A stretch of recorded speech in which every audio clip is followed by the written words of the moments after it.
Hello students, here is your Krishna ma'am and today we will talk about your chapter 5, Life on the Earth. For millions of years, our Earth was a barren planet. There was no life and the first form of life appeared in the water bodies belonging to the plant kingdom, means flora world. Gradually, the plant life gave way to another form of life which is known as fauna, means animal kingdom.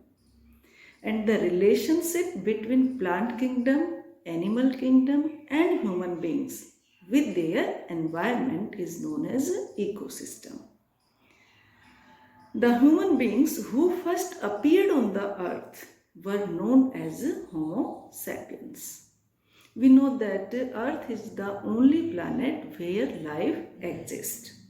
And this living zone is known as biosphere. Biosphere is divided into two kingdoms, namely plant kingdom and animal kingdom. And they live together in complete harmony. Human beings are the most important part of the biosphere because nature has gifted him so many skills by which he can modify the natural environment also. Because he has so many skills, creative skills, thinking skills, and he used the natural resources to fulfill his needs. He modified the environment. For example, कहीं बहुत ही forest area है, human being उसको convert कर देता है cultivating land में by forest cutting. So we can say that human being has so many skills by which he can modify the natural environment. In this chapter, we will talk about the natural vegetation found in the world. What is natural vegetation? The vegetation which occur naturally without any efforts of the human being. It is called natural vegetation. And natural vegetation includes forest, grasslands, bushes and shrubs. And they vary from place to place because of the variation in climatic condition. For example, in the equatorial region, where the temperature and rainfall is high throughout the year, trees are tall and dense. On the other hand, in desert areas where temperature is high and rainfall is less, the plant and animal life is limited. Means जहाँ पर through out the year temperature high होता है और rainfall होती रहती है पूरे साल भर, वहाँ वेजिटेशन बहुत ही डेंस होगी. जैसे इक्वेटर के पास है, इक्वेटर जो 0 डिग्री लैटिट्यूड है, जो हमारी पृथ्वी को 2 हाल्स में डिवाइड करता है, नॉर्दर्न हेमिस्फीयर और साउदर्न हेमिस्फीयर. तो इक्वेटर ही वो लैटिट्यूड है जहाँ पर सन डायरेक्ट हीट सबसे ज़्यादा करता है. यहाँ सबसे ज़्यादा हाई टेम्परेचर रहता है और थ्रू आउट द ईयर यहाँ रेनफॉल होता रहता है, इसलिए यहाँ पर सबसे ज़्यादा डेंस वेजिटेशन पाई जाती है. ऑन द अदर हैंड, जहाँ डेजर्ट एरियाज़ है, जहाँ टेम्परेचर बहुत ही एक्सट्रीम रहता है, जहाँ बारिश भी बहुत ही स्कैंटी, बहुत ही लो, ना के बराबर होती है, वहाँ वेजिटेशन भी उतनी ही अल्प होती है. कैक्टस है, कटीली झाड़ियाँ हैं, इस तरह की वेजिटेशन ही वहाँ देखने को मिलती है. So the vegetation belt of the earth of the world can broadly be divided into various groups on the basis of their location and climatic condition. These are tropical hardwood forest, grasslands, deserts and temperate softwood forest. We will talk about these type of vegetation one by one. So first of all, tropical hardwood forest. These forests are found in tropical regions between 23.5 degree north to 23.5 degree south. Means ये सबसे ज़्यादा hardwood forest है, सबसे dense forest है और equator जो 0 degree latitude है उसके दोनों तरफ 23.5 डिग्री तक ये फॉरेस्ट पाए जाते हैं। मीन्स 0 डिग्री से 23.5 degree north means tropic of Cancer तक, और ऐसे ही 0 डिग्री इक्वेटर से साउथ में भी 23.5 डिग्री साउथ तक मीन्स ट्रॉपिक ऑफ कैप्रिकॉर्न तक। ये ऐसी बेल्ट है जहाँ सबसे ज़्यादा हाई टेम्परेचर रहता है और सबसे ज़्यादा बारिश होती है, इसलिए यहाँ हार्डवुड फॉरेस्ट पाए जाते हैं। रेनफॉल और टेम्परेचर के बेसिस पर hardwood forest are also classified in the 2 categories, tropical evergreen forest and tropical deciduous forest. First, tropical evergreen forest. These forests are found on both sides of the equator between 10 degree north and 10 degree south latitude. Means tropical evergreen forest पाए जाते हैं equator से लेकर 10 degree north में, ऐसे ही 10 degree south तक। यहाँ सबसे ज़्यादा बारिश होती है और यहाँ सबसे ज़्यादा डेंस वेजिटेशन पाई जाती है। And these forest remain green through out the year and they do not shed their leaves at the same time, so these are also called the evergreen forest. And the main trees of these forests are ebony, rubber, mahogany, rosewood, etc. Next, tropical deciduous forest. These forests thrive between 10 degree north to 23.5 degree north and 10 degree south to 23.5 degree south latitudes. And these forests belt receives moderate rainfall, and the trees of these forests shed their leaves in summer season to remain the moisture. So these are called the deciduous forest.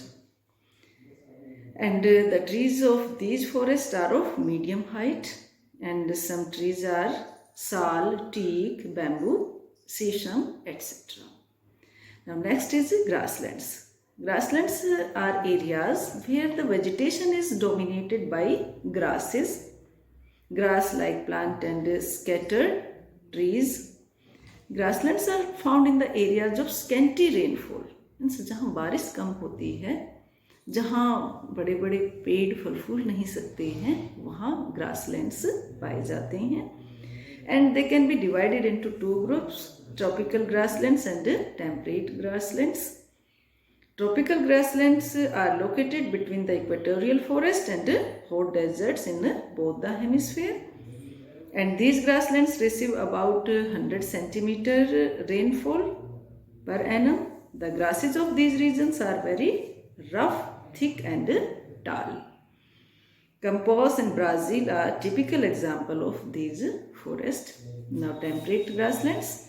These grasslands are located in the temperate zone and in the interior part of the continents. And these grasslands receive about 25 to 75 centimeter rainfall. And the grasses of these regions are short and soft. Prairies, pampas, downs and veld are the example of temperate grasslands.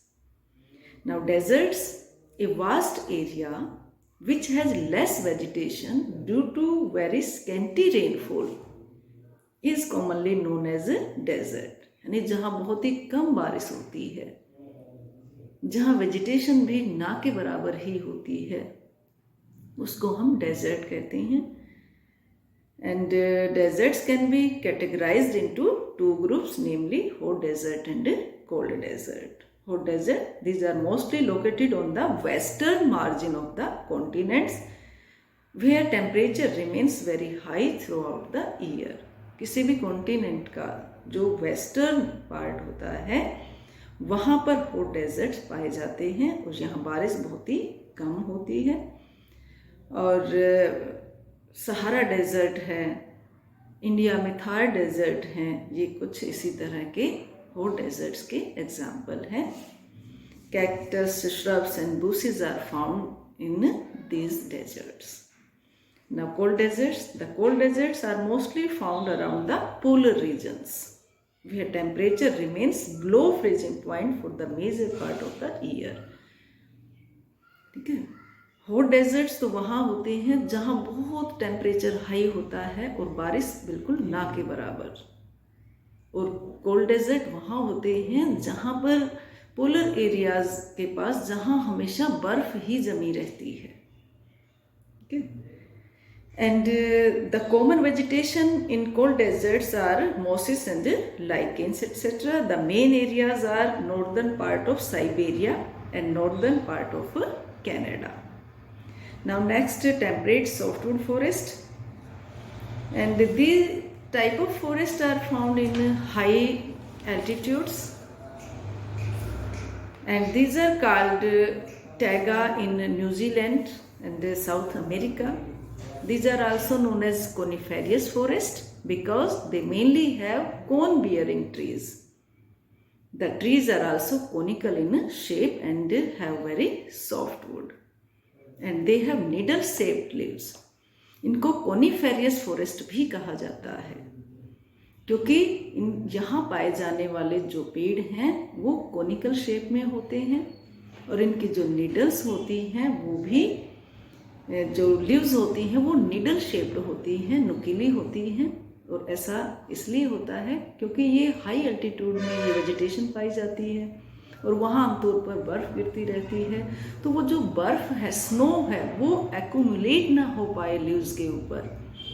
इस वजह से यहाँ पेड़ conical shape में होते हैं और जो लीव्स हैं वो भी नीडल शेप्ड होती है, ताकि बर्फ़ जब इन पर गिरे तो वो फिसल कर नीचे चली जाए और जमे नहीं पत्तियों पर, उनको खराब ना कर पाए।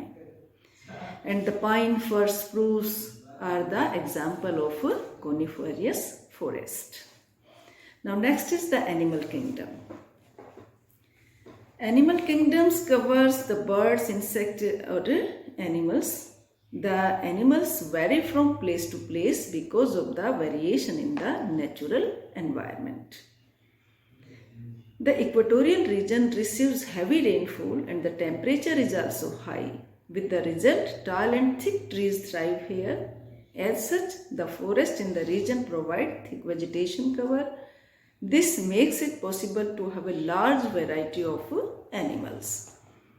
मीन्स इक्वेटर के पास, जैसे कि हमने पहले ही अभी पढ़ा है कि यहाँ टेम्परेचर भी पूरे साल भर ऊंचा रहता है और थ्रू आउट द ईयर यहाँ रेनफॉल होती है, इसलिए यहाँ डेंस वेजिटेशन पाई जाती है।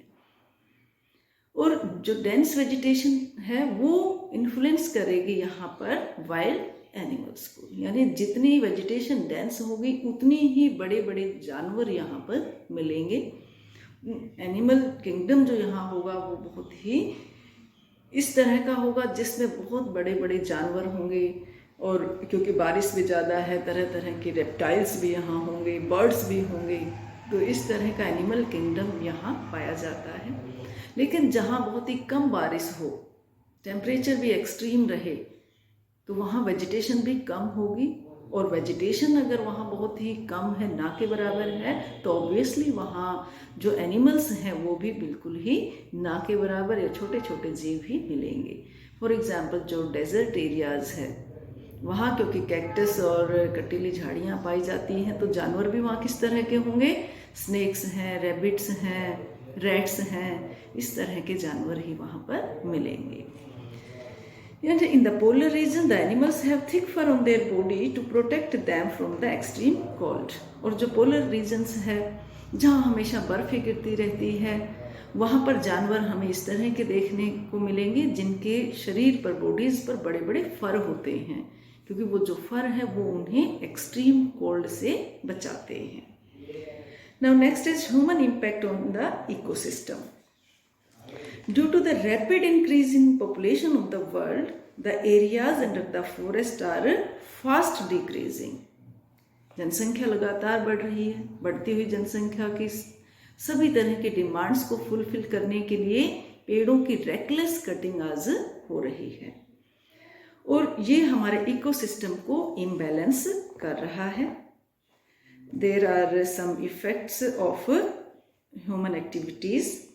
Like in the wild community, a few species like tigers, lions, etc. are already facing the danger of extinction. Pollution level in different countries is rising. and there is considerable rise in the global temperature. A few glaciers have also started melting in the polar areas. Means human beings की जो इस तरह के unwise actions हैं, activities हैं कि वो reckless cutting कर रहा है पेड़ों की, उसके बहुत सारे एडवर्स इफ़ेक्ट सामने आ रहे हैं. सबसे पहले तो जो हमारे वाइल्ड एनिमल्स के बहुत सारे जो स्पीसीज हैं, लॉयंस, टाइगर्स, वो कई सारे तो लुप्त हो चुकी हैं वाइल्ड एनिमल स्पीसीज, और बहुत सारी लुप्त होने की मार्जिन पे है, कगार पर खड़ी हुई है. जो ग्लोबल वार्मिंग है वो शुरू हो गई है, टेम्परेचर बहुत हाई हो गया है जिससे ग्लेशियर्स मेल्ट हो रहे हैं, और मेल्ट होने की वजह से वहाँ पोलर एरियाज़ के जो एनिमल्स हैं, पेंगुइन वगैरह, वो तो मर ही रहे हैं, साथ ही साथ आसपास के एरियाज़ में फ्लड भी आ रही है. ठीक है, तो ये कुछ इस तरह के इफ़ेक्ट है, और पोल्यूशन लेवल भी हमारा बहुत ज़्यादा आज इंक्रीज हो रहा है, तो ये हमारे इकोसिस्टम को इम्बैलेंस कर रहा है. और इन सबको हम कैसे रोक सकते हैं? सबसे पहला जो हमारा स्टेप होना चाहिए, afforestation, means planting more and more trees. हम अपनी ज़रूरत के लिए पेड़ों को काटते हैं, लेकिन हमें साथ ही साथ उतने ही पेड़ लगाने भी चाहिए, एफोरेस्टेशन करना चाहिए. हंटिंग ऑफ एनिमल्स को हमें स्टॉप करना चाहिए ताकि हमारे जो एनिमल स्पीसीज हैं हम उनको कंजर्व कर सकें. ठीक है, नेशनल पार्क्स, सेंचुरीज हमें और ज़्यादा बनानी चाहिए ताकि वाइल्ड एनिमल्स को और वेजिटेशन को हम प्रोटेक्ट कर सकें. So these were the steps to conserve our vegetation and wildlife. So this was all about this chapter, beta. Goodbye, take care. Let we see in the next chapter.